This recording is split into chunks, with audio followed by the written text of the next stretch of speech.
Kasih karunia dan damai sejahtera dari Allah Bapa dan dari anaknya Tuhan Yesus Kristus kiranya memberkati saudara sekalian. Amin. Shalom Bapak Ibu, saudara-saudara yang dikasihi oleh Tuhan Yesus Kristus. Jumpa kembali dengan saya Pendeta Yanti Kristina Borusimarmata dari HKBP Sidoarjo. Apa kabarnya? Harapan saya Bapak Ibu serta saudara-saudara dalam keadaan sehat. Namun apabila ada yang sedang sakit, kiranya Tuhan yang menyembuhkan.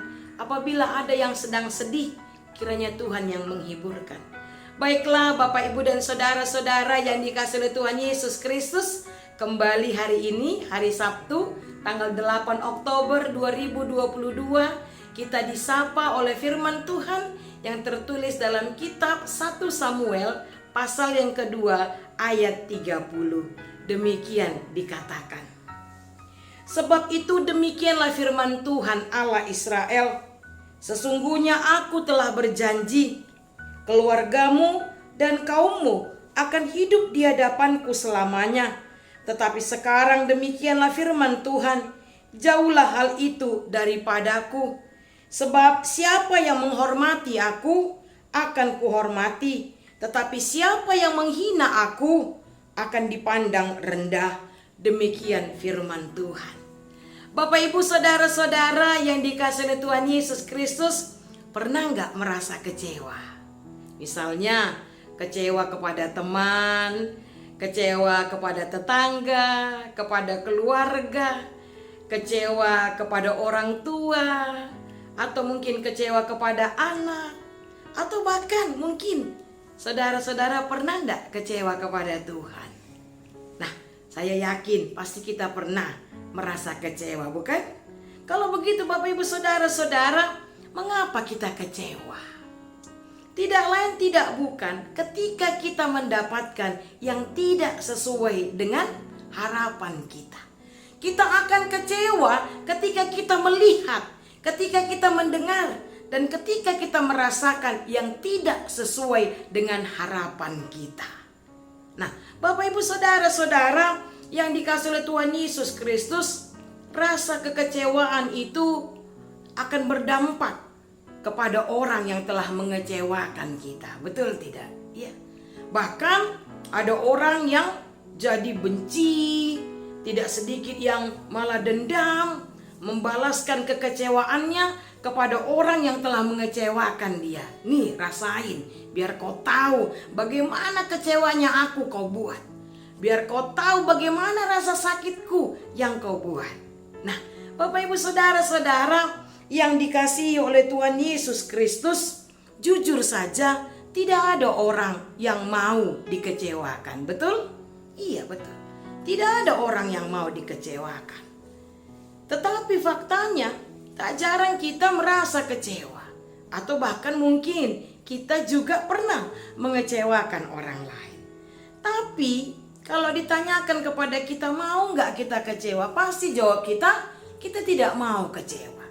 Kita ingin mendapatkan sesuai dengan harapan kita. Misalnya, kita berharap supaya anak-anak kita berperilaku baik, berperilaku manis, taat kepada orang tua, mau dengar-dengaran akan nasihat orang tua. Betul nggak? Iya. Atau contoh yang lainnya, suami istri menginginkan atau mengharapkan pasangannya itu berlaku setia, sayang, dan peduli kepada pasangannya masing-masing. Nah, Bapak Ibu saudara-saudara yang dikasihi oleh Tuhan Yesus Kristus, kita tidak ingin dikecewakan. Demikian juga dengan Tuhan. Tuhan pun tidak mau kecewa. Tuhan tidak mau umat manusia ciptaannya itu mengecewakan Dia. Tapi bagaimana fakta yang kita lihat dalam kehidupan kita sehari-hari? Kalau kita mau jujur Bapak Ibu saudara-saudara, mungkin sering kali kita membuat Tuhan kecewa. Melalui tutur kata, melalui perilaku kita yang tidak sesuai dengan kehendak Tuhan. Menurut Alkitab, kita bisa baca di Alkitab kita ini, tidak hanya 1 kali, 2 kali, 3 kali Tuhan kecewa dibuat oleh umat manusia. Berkali-kali. Kita sebutlah Tuhan kecewa ya ketika peristiwa Babel. Sampai-sampai Tuhan bilang apa? Aku menyesal telah menjadikan umat manusia. Bayangkan Bapak Ibu Saudara-saudara, Tuhan menyesal menciptakan manusia. Itu berarti begitu besarnya rasa kecewa Tuhan atas perilaku jahat manusia. Mendukakan hati Tuhan. Mereka memberontak kepada Tuhan, berdosa kepada Tuhan. Akibatnya apa? Tuhan marah, Tuhan murka, dan Tuhan menghukum mereka.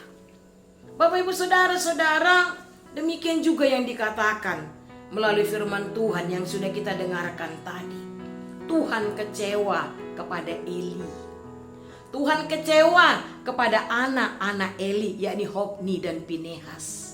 Secara mereka itu para imam, mereka itu pelayan di rumah Tuhan, tetapi perilaku mereka tidak sesuai dengan kehendak Tuhan.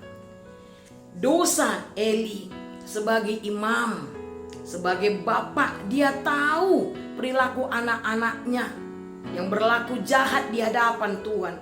Mereka berbuat dosa, mengecewakan Tuhan. Tapi apa? Eli bersikap lembek kepada anak-anaknya. Eli tidak berusaha untuk mendisiplinkan anak-anaknya. Demikian juga dengan anak-anak Eli, yakni Hofni dan Pinehas. Sebagai imam, mereka berbuat jahat. Mereka tidak menghormati Tuhan. Mereka tidak menghormati korban persembahan yang diberikan kepada Tuhan. Akibatnya apa? Tuhan marah, Tuhan murka. Kalau sebelumnya Tuhan berjanji kepada Eli dan keluarganya, tetapi Tuhan membatalkan janjinya. Jauhlah itu daripadaku, kata Tuhan. Nah Bapak Ibu Saudara-saudara yang dikasihi oleh Tuhan Yesus Kristus, bahkan tidak hanya Eli dan anak-anaknya yang dihukum Tuhan. Keturunan Eli pun, keluarga Eli tidak diizinkan Tuhan untuk menjadi imam di rumah Tuhan. Bapak Ibu Saudara-saudara yang dikasihi oleh Tuhan Yesus Kristus, sekali Tuhan sudah kecewa, fatal akibatnya bagi kita. Nah oleh karena itu firman Tuhan hari ini mau mengingatkan kepada kita semua, jangan pernah kita mengecewakan Tuhan. Baik itu melalui tutur kata kita, apalagi melalui perbuatan kita. Baiklah kita semua bersikap taat dan patuh kepada Tuhan. Ingatlah, Tuhan berkata, aku akan menghormati orang yang menghormati aku. Tetapi orang yang menghina aku akan kurendahkan. Nah oleh karena itu Bapak Ibu Saudara-saudara yang dikasihi Tuhan Yesus Kristus, kita pasti tidak mau dihukum Tuhan, bukan? Iya. Kita pasti ingin dihormati Tuhan. Bahagianya kita, bersukacitanya kita kalau Tuhan menghormati kita. Oleh karena itu Bapak Ibu Saudara-saudara yang dikasihi Tuhan Yesus Kristus, mari kita menyenangkan hati Tuhan melalui tutur kata kita dan perbuatan kita. Jangan pernah kita mengecewakan Tuhan. Sebaliknya, mari kita menghormati Tuhan. Mari kita mengasihi Tuhan dengan perbuatan kita yang seturut dengan kehendak Tuhan. Amin. Kita berdoa. Bapa yang baik di dalam Yesus Kristus, terima kasih untuk firman yang sudah kami dengarkan, yang mengingatkan kami agar jangan ada seorang pun dari kami yang akan mengecewakan Engkau Tuhan. Jangan ada seorang pun dari kami yang mendukakan hati-Mu Tuhan. Jangan biarkan kami mendapat hukuman seperti Eli dan anak-anaknya. Tapi biarlah kami mendapatkan berkat daripada Engkau Tuhan. Engkau akan mengasihi kami. Kalau kami mengasihi Engkau Tuhan, Engkau akan menghormati setiap orang yang menghormati Engkau Tuhan. Tetapi barang siapa menghina Engkau, maka Engkau akan merendahkan dia. Bapa yang baik, berikan kekuatan kepada kami Tuhan.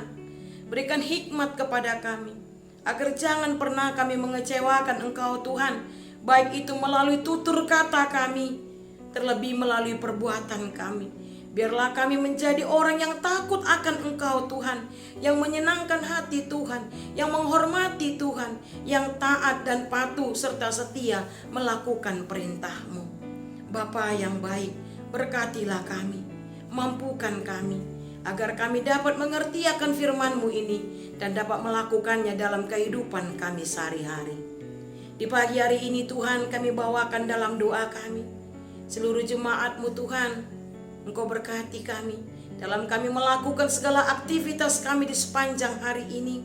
Berikan hikmat, kekuatan, serta kesehatan kepada kami Tuhan, agar kami dapat melakukan setiap aktivitas kami, pekerjaan kami seturut dengan kehendak-Mu. Pimpin dan kuasailah hati, mulut, dan pikiran kami. Bapa yang baik, kami juga berdoa bagi setiap umat-Mu yang sakit. Jamah Tuhan tubuh mereka yang sakit. Jangan biarkan mereka bersungut-sungut, jangan biarkan mereka mengeluh, tetapi biarlah mereka tetap percaya kepadamu ya Bapa. Kiranya Engkau menyembuhkan mereka Tuhan, memberkati setiap makanan, minuman, obat yang mereka konsumsi, agar melalui semuanya itu Tuhan boleh pakai untuk menyembuhkan mereka. Bapa yang baik, kami juga berdoa, kalau ada di antara jemaat-Mu yang sedang berduka, kiranya Engkau yang menghiburkan, Engkau yang memberikan kekuatan. Bapa yang baik, kami juga berdoa untuk bangsa dan negara kami. Berkati Tuhan bangsa dan negara kami ini. Berkati juga para pemimpin kami. Tak lupa Tuhan, kami bawakan dalam doa kami saudara-saudara kami yang berada di Tarutung dan sekitarnya, yang mengalami musibah bencana alam gempa bumi. Tuhan, kiranya Engkau melawat mereka, memberikan kekuatan kepada mereka Tuhan, agar mereka tetap kuat, tetap percaya kepadamu, walaupun mereka menghadapi musibah bencana alam gempa bumi. Berkati pemimpin daerah di Tarutung dan sekitarnya, agar mereka boleh Engkau pakai Tuhan sebagai alat-Mu untuk menunjukkan kepedulian dan perhatian mereka kepada korban gempa bumi. Terima kasih Bapa yang baik, ampunilah kami akan segala dosa kesalahan kami. Di dalam nama Yesus Kristus, dengarkanlah doa kami ini. Anugerah dari Tuhan kita Yesus Kristus, kasih setia dari Allah Bapa, serta persekutuan dengan Roh Kudus, kiranya memberkati saudara-saudara mulai dari sekarang sampai selama-lamanya. Amin.